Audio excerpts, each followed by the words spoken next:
અમદાવાદમાં કરોડરજ્જુની ત્રાંસી વળવાની સમસ્યા અંગે વિશેષ સેમિનાર યોજાયો। દેશ વિદેશના અગ્રણી સર્જનોએ આપી આધુનિક સારવારની જાણકારી।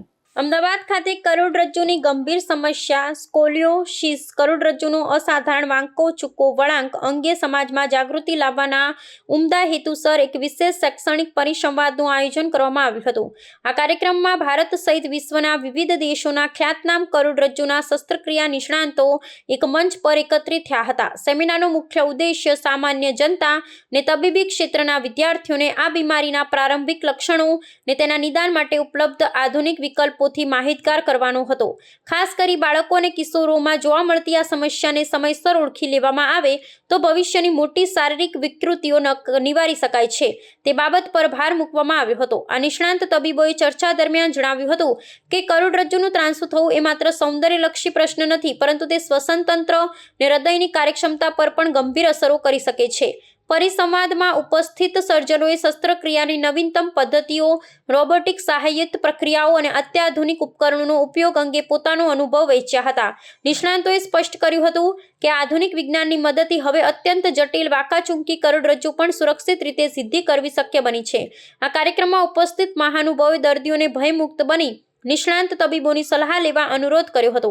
સેમિનારના અંતિમ ચરણમાં સામાજિક જાગૃતિના મહત્વ પર ભાર મૂકતા જણાવવામાં આવ્યું હતું કે શાળાઓ અને પ્રાથમિક આરોગ્ય કેન્દ્ર પર જો નિયમિત તપાસ કરવામાં આવે તો આ સમસ્યાને પ્રાથમિક તબક્કે જ પકડી શકાય છે। આંતરરાષ્ટ્રીય સ્તરના તબીબોના એકત્રીકરણથી સ્થાનિક તબીબોને પણ જટિલ કિસ્સાઓમાં શ્રેષ્ઠ માર્ગદર્શન પ્રાપ્ત થયું હતું। આ આયોજનને પગલે આગામી સમયમાં ગુજરાતમાં સ્પાઇન સર્જરી ક્ષેત્રે નવા સંશોધનો ને સુવિધાઓમાં વધારો થવાની આશા સેવાઈ રહી છે।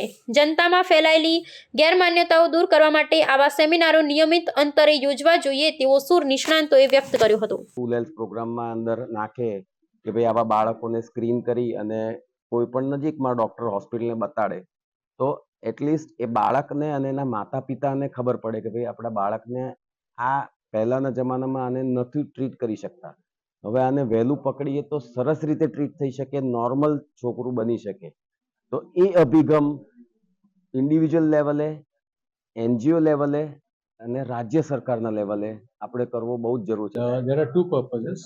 One is for making the awareness of scoliosis to the general public, and secondly to teach the junior doctors about how to manage it more effectively and to teach the surgical skills.